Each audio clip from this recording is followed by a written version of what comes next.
Queensland Cowboys. This is our final team for our Supercoach team preview as well. So we're on the downward slope now, Jesse. We have got through a mammoth. And I reckon if I put everything together, I honestly reckon we've spent about 9 hours or something talking Supercoach team preview. So if you're not loving your Supercoach content for by League of Inches by myself and Jesse, I don't know what sort of Supercoach content you're loving, because this has been huge, and I don't think there's any question we haven't answered by the ramblings we have going on with. So Yeah, this is a bit emotional now, getting to the last of this. Oh, I know, right? It's tangents, but yeah, we'd have to be closing up on 10 hours by now, I reckon. Oh, I didn't expect it to be like this at all, to be honest with you. I thought it was just going to be have a chat about the teams, but progressively it's just gotten longer and longer. So I originally thought we'd get through this in like 2, maybe 3 episodes. We'll just get them out done, but we've literally gone from having 4 teams in the slides. We've gone, oh, you know what, we've got to probably cut this back to 3 teams. And you know what, there's some of those ones we could have cut it back to 2. So the Cowboys, the first 5 games, the Dolphins, the Knights, the Dragons, the Broncos, and the Titans. So I am keeping my natural hair color. Oh, it's a shame. Yeah, unfortunately, but the missus would love that. Straight away, we have talked about Reece Robson in the past. We'll talk about him again. 561K, 7% ownership. I feel like people are starting to listen, but unfortunately, we have both not listened to our own advice, and we have gone elsewhere since. That's obviously Brandon Smith, because a bit cheaper, and we just think he will get some more quality footy under his belt. But I definitely can't not say Reece Robson's not a bad option. I feel like he's a very good option, actually. And I've listened to a few things, and I know a few pages are still saying, oh, nah, don't touch Reece Robson. But I can't push anyone away from it. I think if he's the guy that works for you to make you build your team a bit better, I'm all for it. Especially the Cowboys have a really nice run early on, as we've just seen. And he's not that high-end attacking hooker that people are talking about, but I feel like with the drawing now, he's got a bit of origin under his belt, and he's definitely in the frame for that again this year. We could see a bit more of attack for him this year, and maybe Payten will just let him off the reins a bit and just let him play a bit more attacking-wise, because remember coming through the ranks, he actually did have that in his game, a bit of an attacking hooker, but it just seems like the last year or two at the Cowboys, they've sort of told him to just pass it off the deck a lot, and it's frustrating. But at least he gets through his defensive work for Supercoach. But yeah, I definitely can't say no. Don't own Reece Robson. No, he was the first person I looked at, and I was pretty, I was a big advocate for him at the time as well. I still am. If I can find the coin up, I'll get him. To be fair, obviously he's no worry about his minutes. He'll be fine for his 80s or 70s. If Granville wants to move into it, or if he's still bouncing around that lock spot. But yeah, he's going to do what he's priced at and potentially more. The draw looks good. I haven't seen too much personally in the camp to against Robson. I'd like to see the arguments against it, to be honest, because I know he did have a very quiet end to last season as far as his output went. Obviously the Cows are flying, so you got to think that maybe defensively he doesn't have to do as much. And if Drinkwater's really taken over the reins with the rest of the attacking side of things, all he's really doing is just giving it off to him. And there's not too much else to worry about. So, that sort of high form sort of game from the Cowboys can hinder his output maybe from, might be a bit apparent with the scoring that he got. Because at the start of the season, start off as 74. There was a 45, an 85, 40, and a 74. So up, down, up, down, up, down. You sort of half expected. 560 is a decent price, though. That's what's got me really intrigued, because you go back to 22 season, he averaged 64.5. So automatically there, you're looking at least 100K, give or take. Nice little spot to get you closer to your Harry Grants when that eventually wants to come down. So, it just depends, man. Depends on how he really kicks off. I still feel like, for some reason his game's kind of getting, whether it's Payten regressing him and holding him back like he did it with everyone else that he seems to not like too much. Not to say he doesn't like him. I just want to see a little bit more out of the attack. I don't know. Payton's a weird bloke. It shits me, man. He ruined Tamalolo for everyone. I blame him every day for that. So, on the record, screwed it all. I like the pick. I'll probably do the same if I can find the coin. But yeah, 80-minute hookers are hard to come by now. So when you find one, they're pretty valuable. Yeah, no, I agree, and I think that for that reason, Granville's not really an option even at 302k. So don't really want to speak about Granville unless he's going to start playing 80 minutes at fullback every week and fill in for Drinky if he was to get injured. But seems like he'll just plug Granville anywhere, man. He's just become the everywhere man. I reckon tomorrow, if Todd Payten gets called in for a quick meeting, he'll get Granville to take his wife out for Valentine's Day. That's the sort of trust he gives the bloke. Seriously. I just don't get him. I really don't. Like, I reckon Tamalolo must have done it previously on a Valentine's Day. That's why he doesn't get picked, but at least he asked Granville. So, yeah, he really loves him. Really loves him. And he's a 2RF hooker, and he should have a / center wing / halfback / whatever else he can put there, because he'll just plug him in any hole he can fill. It's freaking weird. Should just have like a special tag for him where he can just be put anywhere. You can just, if you want to select him, you just go wherever you want for him.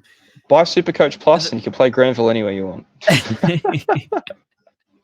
Ruben Cotter, the start of the front row forwards, and that is someone who I know you're being keen with, and 28% ownership. I think that has a lot to do with the dual factor.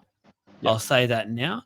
542k, average 53.1 over 20 matches last year. It's definitely not something to write home about to get a 28% ownership, but I feel like it's off the bat. I'm actually going to throw to you because I'm not too sure about this one. I feel like in a way 28 is too much. It's very, very high. I started off pretty keen on him, obviously just seeing what he's priced in it. Then obviously I've been looking into it more and more, and you start to work prices out and, dive a little bit deeper. I quickly got away from the Ruben Cotter thing. I just, he doesn't have a lot of upside. He's very meat and potatoes kind of player, and he obviously had a massive season with him, but it still didn't average huge. You know what I mean? Like he averaged 59, I think was his probably best year he's had amidst a bunch of 40s, but now he's obviously playing Origin. That kind of hurts a little bit more of the appeal. He didn't before, so you were able to ride him out longer. He's just not got a lot of upside. And then he spent a fair few games off the bench last year for Granville. So I don't know where that comes in for his security. I don't see. That's what I mean about Granville. He'll just take the spot off anyone. Thanks, Payten. Another one. Exactly. You just ruined someone else. You ruined Cotter as well. Wow. Just throw a rock at one of the Cowboys and Payten will ruin him. But yeah, it's a very high ownership too. There must be. I don't know where that is too, because I don't know where you'd be playing him. Whether it's, I'd probably put him in the front rows personally, and he'd be like your main front row guy. But even still, for 540, you can find more upside cheaper. Yeah. So. Yeah, very high ownership. That's why I threw to you, because I didn't get it. That's why I didn't want to be too negative about it, because I love him as a player, but I just thought 28% ownership. Like, we have not seen that much at all. Like, he'd honestly have to be in almost the top 10 overall in Supercoach at the moment owned, and I can't see it. He'd have to be quite high up there. When it comes to front rowers, he's the third highest owned. And the second highest is Viliami Fafita, so he doesn't even count. So you got Payne Haas at 38%, and then you got Ruben Cotter at 28%. Please, people out there that watch this, especially on the YouTube, and that we do get lots of comments each and every week with this episode, which we do appreciate. If you are a Ruben Cotter owner, can you just message us and let us know? Yeah, I am very intrigued. Why what we're missing? Like, you got us both confused about one thing. But we are both just scratching our heads. Well, that's the thing. I looked at him straight away too. I saw Ruben Cotter, sweet, 540. You know what? I don't mind it. And then obviously I turned myself off it. But 28% of people haven't turned themselves off it. So there's got to be something there for that reason. I'd love to hear it. Obviously, I'm going quite cheap in my props too. And I think, you're going to start to see a lot of people do that when the teams come through. So maybe we see that dip, or maybe we just see Payne Haas owners go to Ruben Cotter because he's the next highest owned for the price drop. Yeah. I don't know. It baffles me a little bit. He has an average of a point per minute. So, but that's what he's priced at. Like, he's got no upside. Yeah, because he's not playing 80. He's not an 80-minute player. If he was an 80-minute player, I would be all over it. I'd be going, yeah, he's going to get 80 points a week, 100%. But Yeah, as the he's not duel an obviously 80-minute would be inflating that too. I would say the duel would have to inflate it a little bit. You've got to be people playing him at second row, which is going to keep him up because it goes Sean Lane, Curran, Ruben Cotter. You know what I mean? It's that's in your second row position. So there's a lot of Cotter owners out there. My head's Surely actually one of them can hurting. message us. I feel like I'm missing something here, and I feel like I feel like there was a press conference that was like, "Oh, Ruben Cotter is going to be our fullback," and I'm like, "Oh, fuck, where did that Granville start for him?" I don't know. Good on them. Has Granville announced his retirement, so everyone thinks he's just going to get more minutes now. Anthony Granville's not a worry. Jason Taumalolo, the second highest fee for the Cowboys, 439K, 8% ownership. I think that's because it's Jason Taumalolo and it's the cheapest I think I've ever seen him. And people are just thinking, let's get on it. And I'm going to ask you because you have owned him. I don't know if you still do, but you go, look what I messaged me the other day. You go, guess what I did? I've just taken Jason a screenshot. Taumalolo. Why? I threw him in there. I had him in there with Totola and Taumalolo, and I was just sending a screenshot to Joel, and I was like, check this shit out. My reasoning for it, obviously, I haven't got him in there at the moment. I just thought about it. I thought he's just gone down, but it is the lowest we've had him at. And the way that I sort of justified it to myself was, one, he's 439. He's bloody cheap.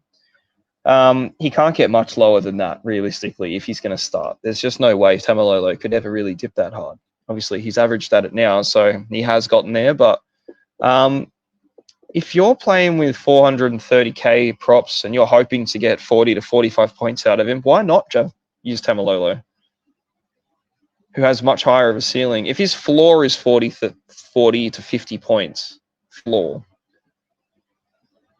there could only be upside at his price. Because I'm going to get floor out of Tavita Totola, and I've got Terrell May, who I'm more keen on, to be honest with you anyway. But say for someone like Leo Thompson, you know what I mean? If Thompson's going to bang out a 50 majority of the time, and Taumalolo is going to do a very similar thing, but obviously you're looking at one regard here and here. So you've got like Taumalolo scoring 50 is actually a pretty low score for him, but then Thompson is quite high. Like, it's a really high score for him to get, and you're happy with it. It's just based off the caliber of the player. And if he can just go a little bit higher, because obviously like there was all that talk about, who was it, the Dragons trying to sign him? Yeah, someone was trying to sign him. Yeah, so there was, they were trying to see if he's going to get out of there, and Payten's come out and said he's not going anywhere. He's not on the outside. He's not on the fringes. He's very much a part of the club. Well, then freaking play him and use him. Use him to what he's good at. You should have done that years ago when he got there, and you just made an example out of him and then flogged him off. So I'll tell you what, it's not going to happen, but if he was to end up at the Dragons, he would be a serious buy. He would be. Yeah, man. Well, he'd get increase in minutes and. Yeah, like I look at the 22 season, which is quite poor for his standard. He averaged 57. And then you look at last season, he averaged 43, and that's a hell of a drop. Like hefty drop.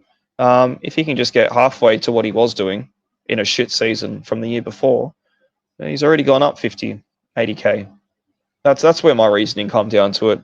Plus, it's just nice to reminisce on the old Taumalolo days. It's good to see him in the team. So, because if he goes out and scores like 80 points and he just has that wrecking ball run where he knocks 12 people down, the ref included, yeah, shit, you're gonna love it and be like, "Fuck, he's back.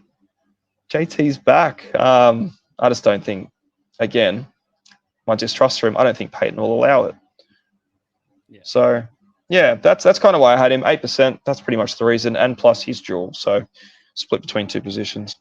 Whether or not I'm insane for thinking that, let me know. But, yeah. What do you think? You're not insane, mate. What do I think? It's more so I just don't trust Todd Payten at the moment. And in a way, I feel like if Todd Payten was a Sydney coach, he was coaching a Sydney team, there would be a mountain of pressure on him this year. Like, he would be under a heap of pressure.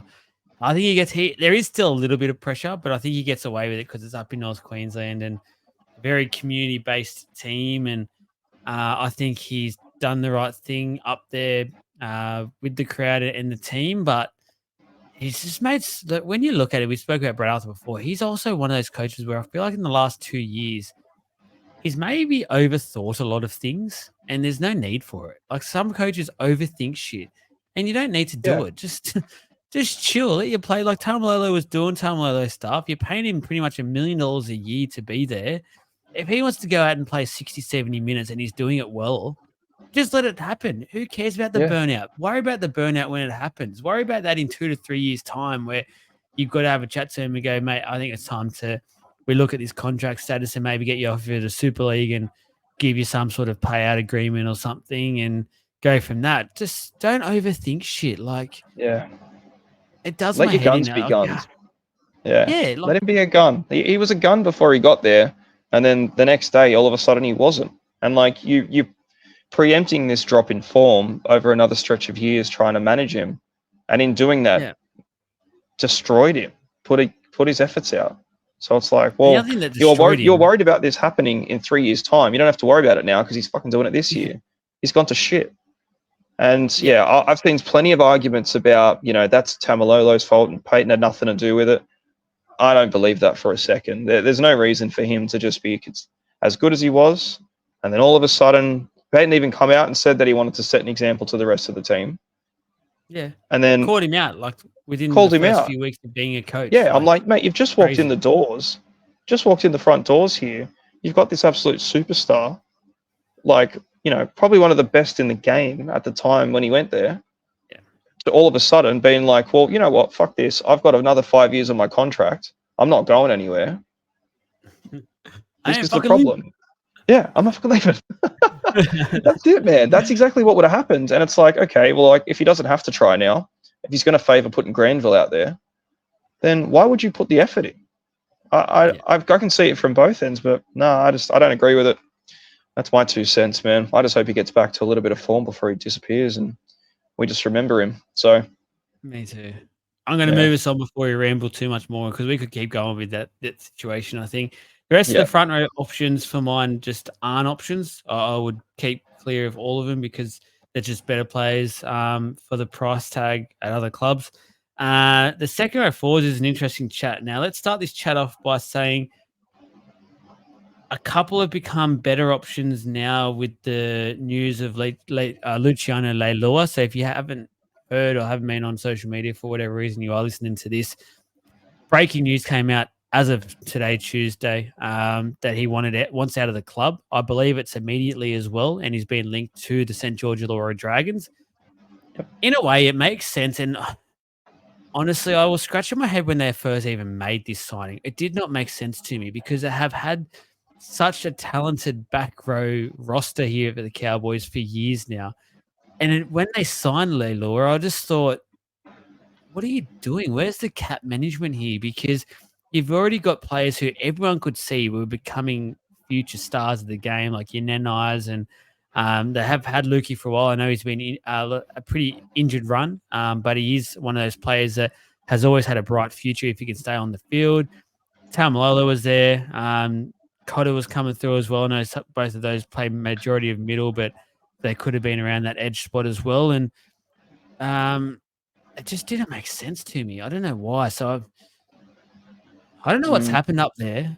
There's something. I feel like there's something fishy there. Like they lured to all of a sudden go, I want out. It doesn't make sense. And I don't want to turn it back onto Todd Payten, but what is going on there at the Cowboys? Because it's easy to do it. 2 weeks out from the season starting, and you've got a guy who just all of a sudden wants out of your club. I know the Dragons are desperate. They're probably throwing huge cash at him to come back, but he left the Dragons. He didn't want to be there. Now he's, I'm a red V's in me. Who knows? Maybe he wants to go back to the beach, and he's just too worried about crocodiles and jellyfish up in North Queensland. So maybe Illawarra's a nice place, mate. You're worried about down here. Payten lurking in the waters. Fucking oath. He just pops his head out like he's wearing a Jason mask and he's just poking. We do love you, Toddy. Like, if you do listen to the show, don't Don't take it too offensive. Just having a bit of a laugh. Yeah, it's just a bit of banter, mate. Thanks for killing our favourite players, but it's all right. No stress. Yeah, so Layla was going back to the Dragons. I feel like that's a blessing for the Cows and an absolute. We don't know yet. We don't know yet. Yeah, we don't know yet. Speculation's pretty hot. So when you're watching this, it may have already happened. So let's speak about it like it will happen, hopefully. That way they can actually re-sign some of these players they've got that want to be there. But yeah, Nanai, and all of a sudden, Lukey becomes red hot property if that does go down. So it also brings up Finafuaki too. I think that he's going to be quite a good little cashy option potentially because 292k, there's one less player for him to worry about. I have never really seen Lukey be in that 80-minute second rower, whereas I see Nanai has been, and obviously, discipline might be a thing with him. Injuries are always a thing to worry about, and he's good coverage, man, because he can do a job. So, it could be a good little one to just plug on the bench too, because it looks like it's going to happen. So, but yeah, for 471, Lukey gets thrown right in the middle of all those other guys, maybe at the top end of the mid-tier second row spectrum there, but man, he's had some good scores in him before. He's done some things in the limited time that he's had with him. So I know there's some people out there that are very, very hot on it already. He's got 121 in a game last year, sandwiched between a 27 and a 23. So whether that was no, they were all starting games, 55, 60, and 50 minutes. So he played good minutes and then just shut himself between the other two. I don't know what happened there. But he has got that ceiling potential, maybe a starting position and a bit of a preseason in that second row spot might help him out. But yeah, he's definitely got boom potential in him. So you've basically summed it up what I wanted to speak about. With this, it was just 3 players in the back row for the Cowboys, and it was those 3 players. But on Nanai, 4% ownership, I think it's too much for him. Even 4%. I don't know.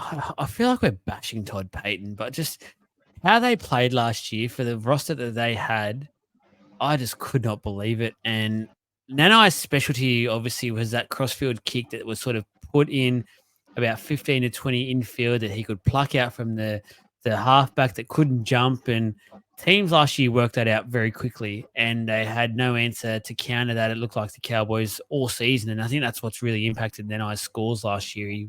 The tries really dried up a lot. He only played 13 games as well last year, so he couldn't get his body right at all. So there's an argument to say you're going to get him at a discount, but there's also an argument from what I'm saying is teams have found him out as well. Like, I feel like he's got to go to another level now, and he's got to add some aspects to his game that I haven't seen him do yet. I'm not saying he can't do it, but I need to watch to see if he can do that first before getting on him, especially at that almost 600k mark. Yeah, he's a try-scoring second rower, man. That's where his upside comes out. He seems to bang him in. If he doesn't, he scores, mid-30s, 40 points. Like they're quite low scores. So he's very dependent on getting those tries to push him to where he's priced at right now. And I would never rely on that sort of upside. If they had a low try-scoring year and they were going to work their way up to it, even like Sean Lane, you know what I mean? Like Sean Lane had that cracker season, scoring a few tries, and I don't know what he scored, 10 or 11 or something, but he didn't get that, and now there's potential to go up from there, but he's priced at the bottom of that side of things, where Nanai is always going to be priced to pretty much his entire try scoring season. So I know in 22 he averaged 62, and that was a very good year for him. Not that far off where he was right now, so it was a bit quieter of a season, and it was a bit more broken because he did get suspended for a long time. I think it was like a 6 or so week suspension or something. And then there was just a game and it was all broken up. Like you could never get that sort of form back when you're playing a game every other 2 or 3. So it's very expensive for now because of that. There's a good chance he dips very hard, and it just depends. I'm pretty keen on starting with a couple of Cowboys potentially, because there are a fair bit of value to start with, and they do have a nice run for a little while. So when's their buy? Because I don't think it's for a while. Why is it 3, 4, 5, 6, Yeah, I 7, think 8, 9, 10, they're 11, 12, 13? Wow, it does. Yeah, I don't even know when. It's not for a long, not for any time you need to worry about. So that's kind of why I did want to get on a couple of them, because there are some price out there, but Nano is not one of them. So no, and as you said, I don't mind the Lukey shout. I'm just a bit cautious spending 471k on a guy that hasn't proven himself as a consistent 80-minute performer yet. That's my only worry. When there's other players at the moment I can select who are low 400s who have proven that already, and they're coming into that mid range and they've got plenty of upside. I'm just treading cautiously. I'll be watching the trials very eagerly when it comes to watching Lukey and the sort of style that he'll play.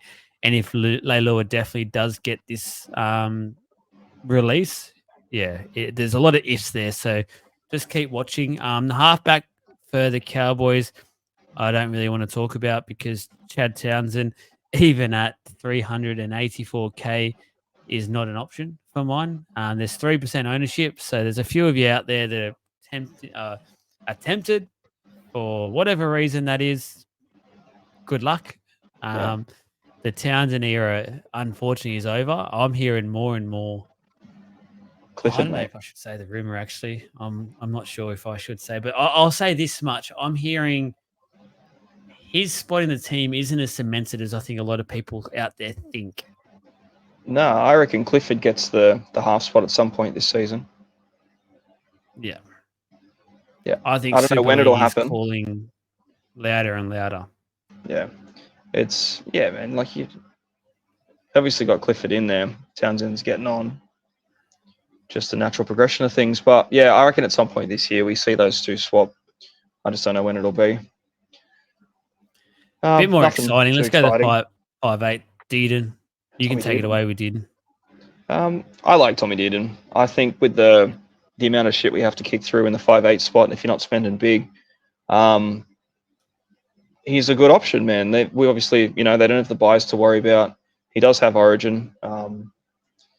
So I reckon he'll get in there and do some things. But, you go through his scores, there's a lot of 30s to 60s, which, it's pretty standard stuff. There was a couple of blowouts. He scored 179 points in a game. That would have to be up there with one of the highest scores of the year for him. But obviously, again, against the Tigers, ding, ding, ding. It's just pick anyone against the Tigers. It just seems like you're going to magically score over that many points. But 592, I don't think there's too much more. Well, there could be, if there's going to be too much more cash upside out of it, I don't expect it, because I think his 58 average is pretty consistent. He's done it for 2 years, pretty much identically in a row. So you're getting him at what he's going to be priced at. But again, it's just, if you don't have the money to spend off big premium dogs like Brown and Munster, you could do less. You could do a lot worse. You could get Cody Walker. That would be way worse, in my opinion, than Tom Dearden. So, yeah, I like the play, and I was on it from the beginning too. I thought, if you need someone to go backwards with, it was pretty good for it. So, I am half tempted there, and it does put you in that Cowboys position. No buys, gives you a good stretch of good fixtures too. It gives you a good price point to go up to one of the big guys without sitting with your Jaden Campbells or your Trindles or like Flanagan or something between 300 and 400k. You're close enough to them. You can almost get there in a single move. So just things to consider.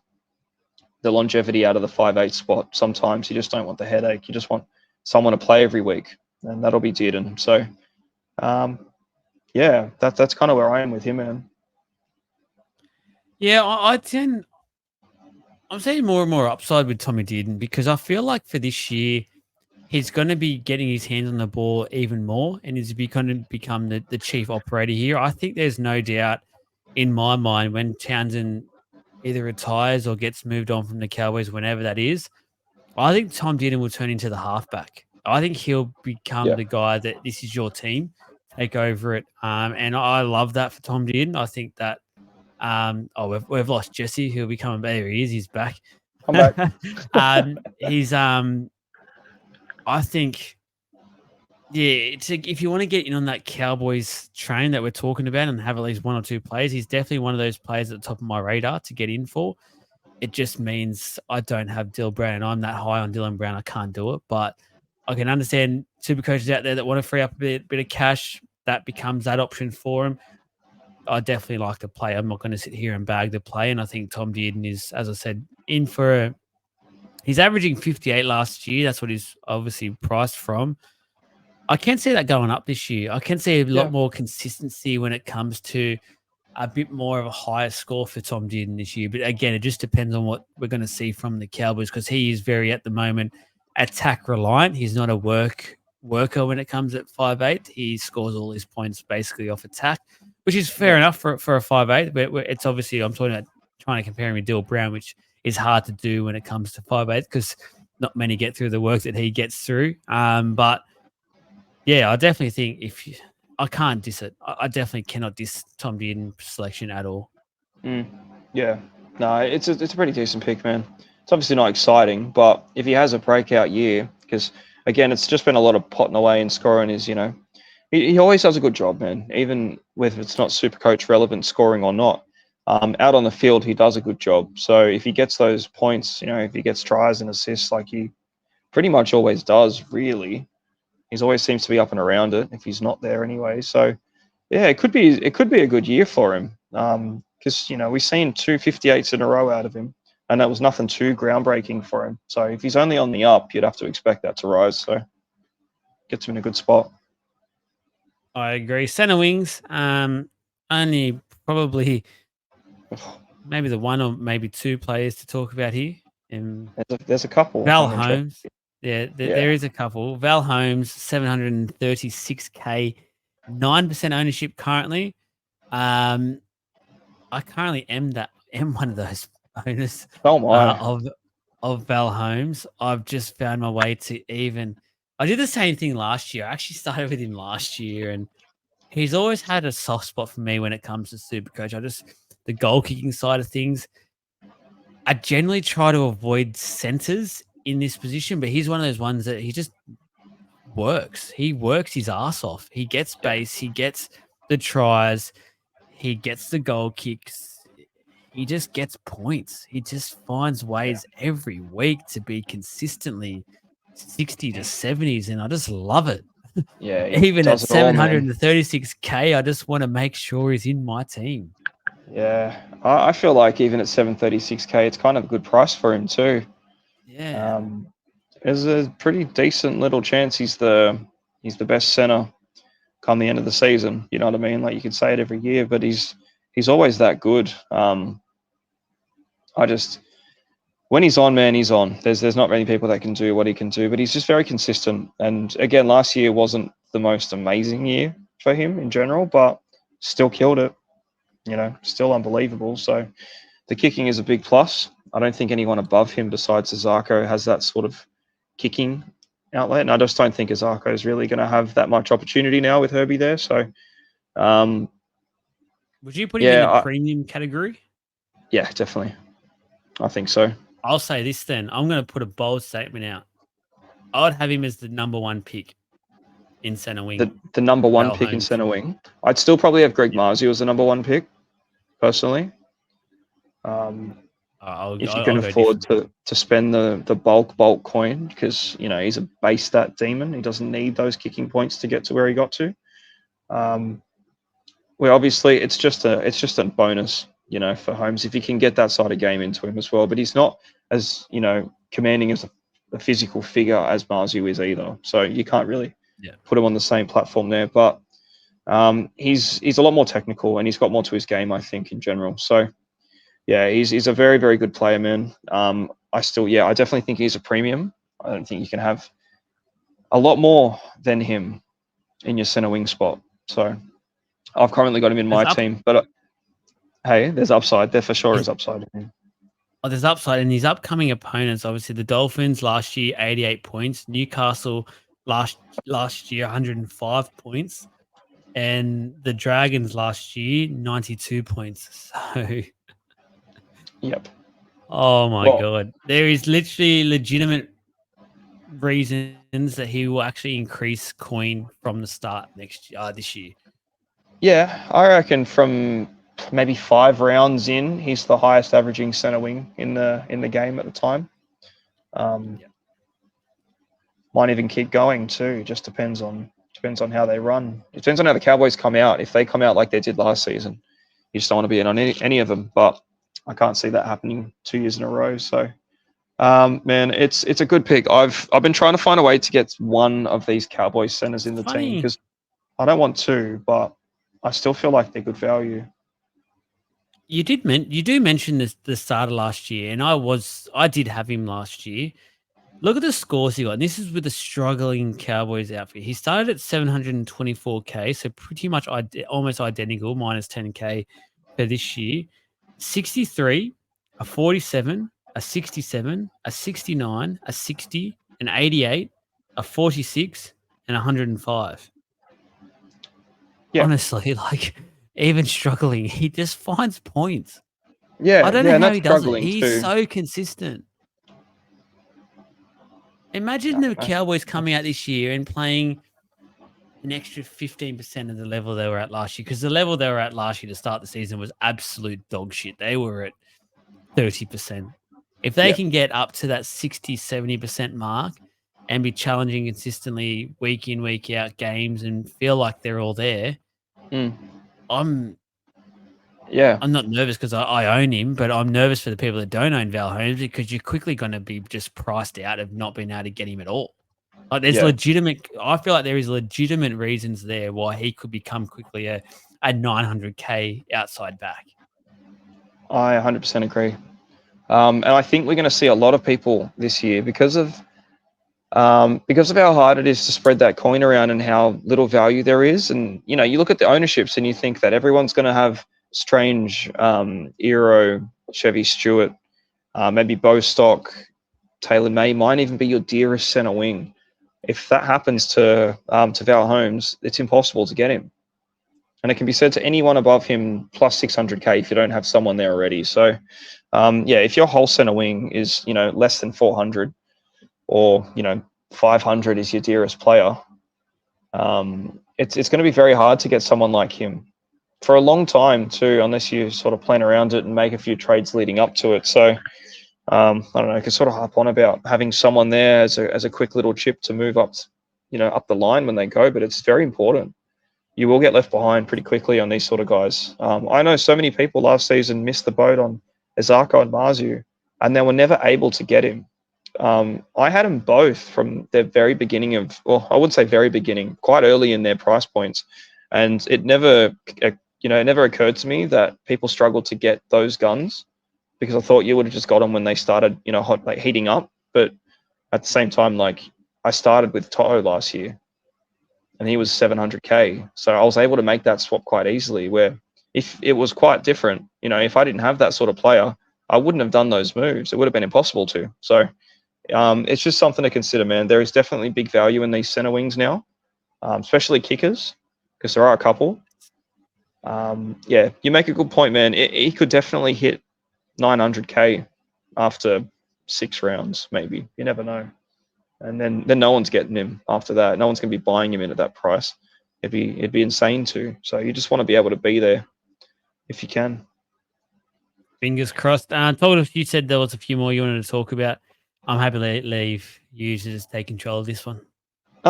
Zach Labart and Murray Talagi are the only other two really that I'm very interested in. I would say it's between the two, and it kind of just depends on how much money I'm spreading around. If I need a cheaper option, Zach Labart looks like a really good shout. Played, I think it was 4 games, scored 3 tries. I know at the moment he's competing for a spot potentially with Valea. I don't think he has much to worry about personally, but competition's always a good thing. Might be.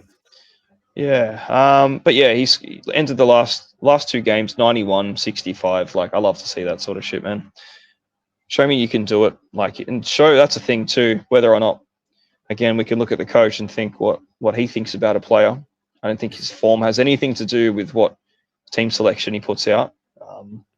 Yeah, man, great amount of upside. He's priced at 465 with a 57 average. Obviously, he only played 4 games. So if he can even, balance that out and, it doesn't need to have those 90 games, but if you can have those 50s and 40s or whatever it is, it's going to be quite a nice average for him, and it's automatic upside. So that's why I like Labour. And I don't know. I just have a feeling about Tulagi.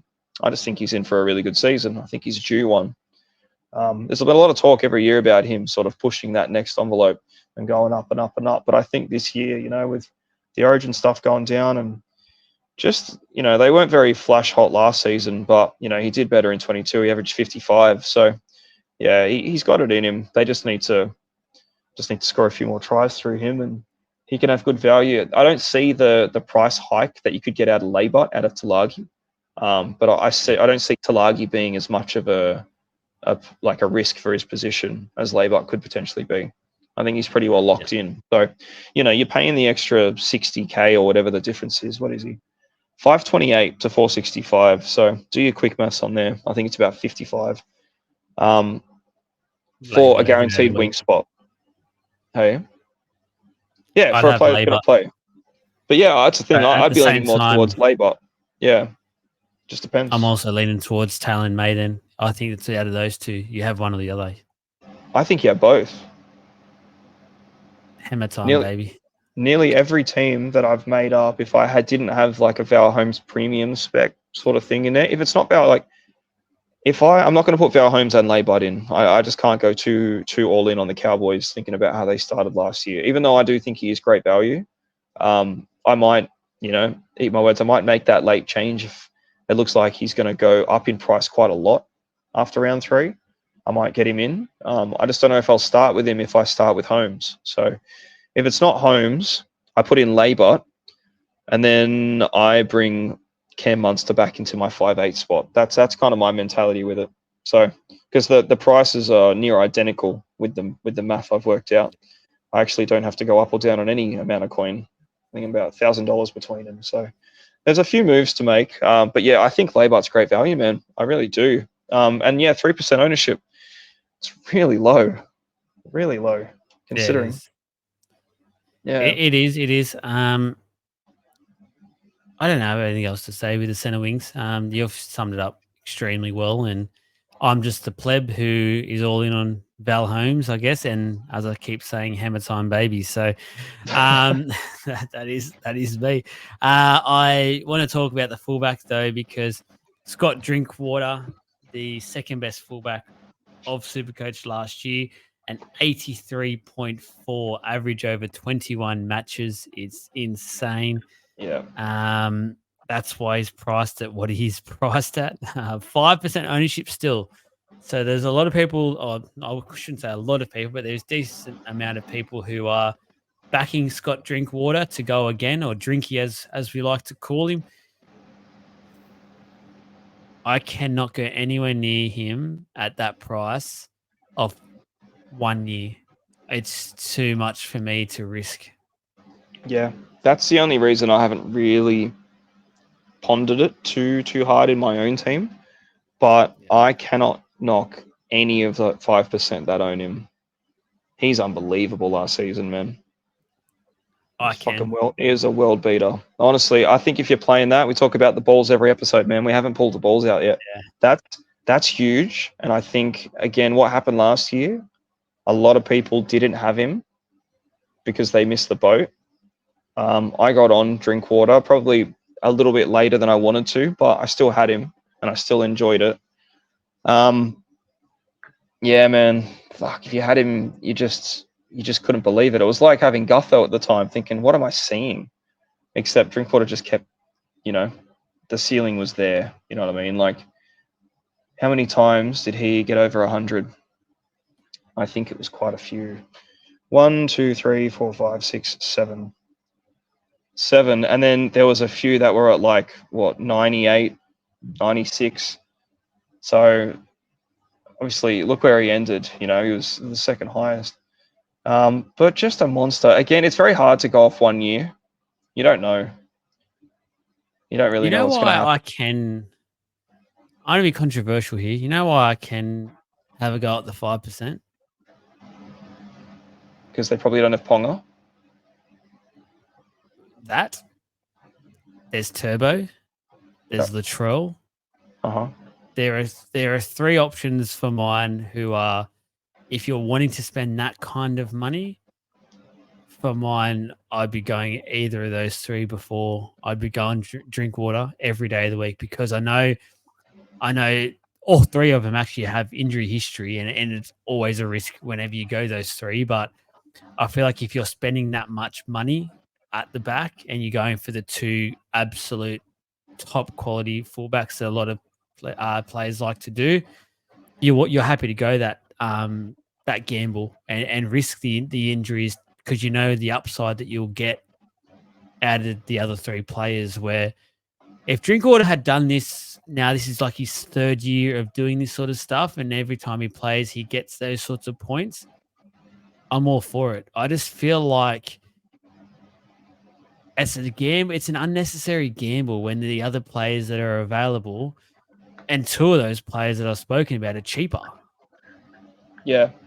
Yeah, the fact that Turbo's cheaper than Drinkwater, I would always be on Turbo every day of the week for that. The season before, the 22 year, he averaged 71 Drinkwater. Scored over 100 times. 5 times he scored 100. He scored 94 once, and there was a fair few 90s there. So, like, he did pretty good too, man. But again, he had those low games, the 40s. He had whether it was injury related, he had a 12-pointer. So, and that was when the Cowboys were a lot better as well, like overall in their year. Oh, wait, no. That was just against the Panthers. That was a full game, 12 points. So okay, that's going to hurt. That explains it.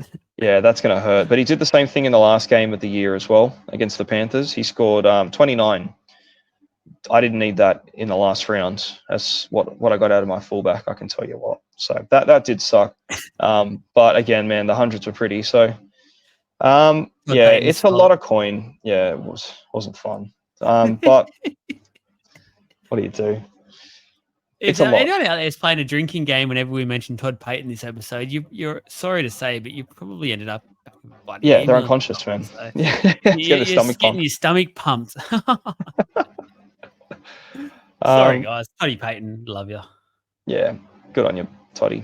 It's big coin. Again, good run. Make of that what you will. If you want to take the risk, do it, because he's the lowest. Next to Gutho, the fact that Gutho is 2% owned and Drinkwater's 5%. Yeah, there's a bit difference into that one. When you're talking 50K between that quality of player too, when you're already spending 800, it may as well be anything. You just pick the one that you back the most. And again, 5 people are backing Drinkwater. I am as well. I reckon he does really good to start. Don't know if it's 850K is worthy, but I still feel like he has a very, very good season. So it's very hard to top what he did last year, though.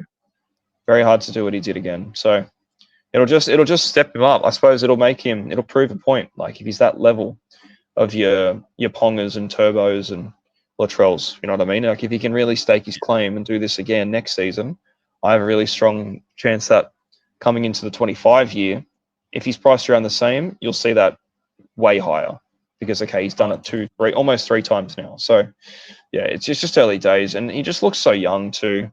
He looks like a kid out there. I just can't see him doing what these other guys are doing. You see this little boy running around. So, yeah, no, he's just a freak, man. I love watching him play. So, can't give the kid raps anymore. He's a good one, but it's just very pricey tag. So.